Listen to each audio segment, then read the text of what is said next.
Bonjour à tous et bienvenue dans cette nouvelle vidéo de la série Python pour le trading. Alors dans le début de cette vidéo, on va corriger l'exercice sur la librairie NumPy et ensuite on va commencer à voir une nouvelle librairie qui est la librairie Pandas. Alors comment est-ce que j'ai créé les deux matrices que je vous avais demandé de créer? Soit vous allez sur Google et vous tapez matrice nulle NumPy ou vous tapez matrice identité NumPy pour l'autre, automatiquement vous allez tomber sur les pages de NumPy et vous allez trouver les fonctions. Donc pour la première, ça va être np.0, donc pour créer une matrice qui contient que des zéros. C'est très intéressant et on va l'utiliser extrêmement souvent, c'est pour ça que je tenais à ce que vous connaissiez cette fonction. Ensuite, vous mettez la taille de ce que vous voulez comme matrice. Donc ici, nous, c'était une matrice 5 x 5. Ensuite, la matrice identité. La matrice identité, on ne met pas 5 x 5. Pourquoi? Parce qu'une matrice identité est par définition une matrice carrée en fait. Donc une matrice carrée, c'est une matrice qui a le même nombre de lignes que de colonnes. Donc si vous mettez 5, automatiquement, ça sera une matrice 5 par 5. Ici, on affiche nos deux matrices et on les additionne. Donc automatiquement, qu'est-ce qu'on remarque? On remarque que l'addition de ces deux matrices est égale à la matrice identité. Pourquoi? Parce que quand on ajoute 0 à quelque chose, ça reste ce nombre. Donc, automatiquement, si la matrice identité, on lui ajoute la matrice nulle, ça restera une matrice identité. Si vous avez eu du mal avec cet exercice, je vous invite à vous rendre sur le Discord pour essayer de poser vos questions, de poser les questions sur ce qui vous ont troublé. Je vous invite vraiment à le faire plutôt sur Discord ou sur un de nos autres réseaux sociaux parce que sur YouTube, c'est un peu plus difficile de vous répondre, de vous transmettre des liens et d'avoir une interaction beaucoup plus spontanée. Voilà. On se retrouve dans cette nouvelle vidéo pour parler de la librairie Pandas. La librairie Pandas, c'est vraiment la librairie spécialisée dans la gestion des bases de données. Donc nous, ça va être une librairie qu'on va utiliser énormément parce que bien entendu, lorsqu'on fait du trading, on brasse énormément de data, on brasse énormément de données. On va l'importer d'une manière assez analogue à celle de NumPy, donc import pandas as PDS. Et maintenant, on va voir comment importer une base de données. Donc, soit vous pouvez la mettre directement sur votre Google Drive, donc c'est une chose que je vous invite à faire, ça peut être très intéressant. Soit vous avez simplement à glisser votre base de données ici, et ensuite vous allez pouvoir l'utiliser. Donc comment est-ce qu'on va faire pour importer cette base de données? C'est extrêmement simple.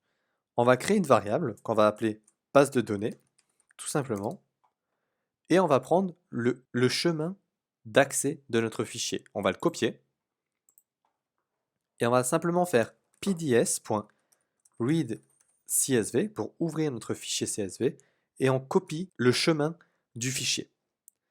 Ensuite, on n'a plus qu'à afficher notre base de données, mais on ne va pas afficher toute notre base de données parce que c'est une base de données qui est extrêmement grande, donc qui fait 5700 lignes à peu près. Ce qu'on va faire, c'est qu'on va avoir une fonction assez utile qui est la fonction tail. Donc tail qui va nous permettre d'afficher uniquement les 5 dernières valeurs. Donc après, si vous mettez par exemple 15, vous aurez les 15 dernières valeurs, mais par défaut, ce sont les 5 dernières valeurs qui sont affichées. Si on affiche, on voit qu'on a ici les 5 dernières valeurs de notre base de données. Ici, on remarque quoi? On remarque qu'il y a énormément de valeurs manquantes. Pourquoi est-ce que j'ai choisi une base de données qui a des valeurs manquantes, qui est mal rangée, etc. Tout simplement pourquoi? Pour qu'on la range et qu'on la nettoie ensemble. Comme ça, vous voyez les erreurs à ne pas faire et vous allez éviter toutes les petites erreurs que l'on fait normalement quand on débute et qu'on suit des formations qui sont mal détaillées, mal expliquées. Premièrement, ça c'est pas quelque chose qu'on voit forcément au premier coup d'œil, notamment si on n'a pas l'habitude de travailler avec des données boursières, mais Python lit de l'indice 0 jusqu'à l'indice n. Ici pour nous, 5731. Le souci, c'est qu'ici, on voit que, en fait, à la fin de notre data frame, on a les valeurs les plus récentes. Donc ça veut dire en fait que le data frame est rangé à l'envers. On a les valeurs les plus récentes au début. Donc ici, en fait, on a un souci. Le souci, c'est quoi? C'est que on a nos données boursières qui sont rangées dans le mauvais ordre. Python va lire d'abord les valeurs les plus récentes jusqu'aux plus anciennes. Et nous, on veut d'abord qu'il lise les plus anciennes jusqu'aux plus récentes pour avoir un ordre chronologique lorsqu'on va faire des algorithmes par-dessus. Donc comment est-ce qu'on va faire pour ranger de nouveau cela? Premièrement, ce qu'on va faire, c'est indispensable et c'est très utile. On va recréer notre variable comme il faut. Comme il faut, comment? En indexant par rapport aux dates. Ici, on voit qu'on a été indexé par des chiffres, donc ce sont des chiffres par défaut, mais ici, on veut indexer par rapport aux dates, parce que ça va nous être très utile, par exemple, si on a un jour qui manque. Par exemple, le lundi 15 janvier, vous avez un jour férié, ben, automatiquement, la bourse n'est pas ouverte. L'actif n'est pas coté en bourse, et du coup, si vous vous fiez aux indices ici, vous ne pourrez pas retrouver la date exacte. Donc nous, on va vraiment l'indexer par les dates parce que c'est quelque chose de très important en finance. Donc on va réutiliser la même fonction qui est panda.readCSV. Donc, je copie-colle le chemin d'accès du fichier. Et maintenant, on va utiliser d'autres paramètres de la fonction readCSV qui est parseDate. Donc, parseDate égale true. Donc, ça veut dire qu'on va indexer par rapport aux dates. Et ensuite, il faut lui donner le nom de la colonne avec laquelle on va indexer. Donc, pour nous, c'est notre colonne date. Si on affiche notre base de données, donc ce que je vais faire, c'est que je vais utiliser une autre fonction similaire à tail qui est head, cette fois-ci qui va nous permettre d'afficher les 5 premières valeurs et non pas les 5 dernières valeurs. Donc si on affiche, on voit que ici, donc au début, donc les 5 premières valeurs commencent avec les valeurs les plus récentes et comme je vous l'ai dit, c'est pas du tout ce qu'on veut. Nous, on veut quoi? On veut que ça soit les valeurs les plus anciennes en haut. Ici, ce qu'on va faire, c'est qu'on va choisir une colonne du data frame et on va la nettoyer. Bien entendu, si vous voulez nettoyer la base de données en entière, vous n'aurez qu'à appliquer les fonctions qu'on va utiliser à notre variable base de données et non pas à la variable qu'on va créer tout de suite, f, qui va contenir uniquement le cours du CAC 40. On va prendre uniquement la colonne close CAC 40. Donc comment est-ce qu'on fait ça? On fait double crochet, close CAC 40. Donc ensuite, on affiche pour voir si on n'a pas fait d'erreur. Et on a bien ici les cours de clôture du CAC 40. Donc maintenant qu'on a notre colonne ici, CAC 40, ce qu'on va faire, c'est qu'on va ranger les valeurs dans l'ordre croissant. Parce que ici, on les a dans l'ordre décroissant, de la plus récente à la plus ancienne. Nous, on la veut de la plus ancienne à la plus récente. Donc comment est-ce qu'on va faire ça? On va utiliser une fonction qui s'appelle sortIndex, donc pour réarranger notre indexation. Donc on va utiliser un paramètre qui est ascending, ascending qui veut dire simplement croissant ou non. Donc croissant, on met true pour vrai, donc on le veut dans l'ordre croissant. Si j'affiche maintenant f, on va voir qu'il a été rangé dans l'ordre croissant et c'est exactement ce que l'on souhaitait. Maintenant, vous voyez qu'il y a des valeurs manquantes. Ici, n à n, ça veut simplement dire que pour le jour-là, par exemple, ça peut être un dimanche ou un jour férié, ben, on n'a pas de valeur. Mais on a quand même cette date pour montrer que ce jour-là, il n'y avait pas de valeur. Donc si on veut enlever les valeurs manquantes, on fait simplement f.dropNA, donc pour enlever toutes les valeurs manquantes. Et si on affiche encore une fois f, on voit que maintenant, toutes les valeurs manquantes, par exemple celle-ci ou celle-ci, ont disparu. Donc maintenant qu'on a nettoyé notre base de données, je vais vous montrer comment choisir les données d'une certaine plage de valeurs. Un peu exactement ce qu'on avait fait avec NumPy, mais ça diffère un tout petit peu avec les objets pandas et surtout les data frames.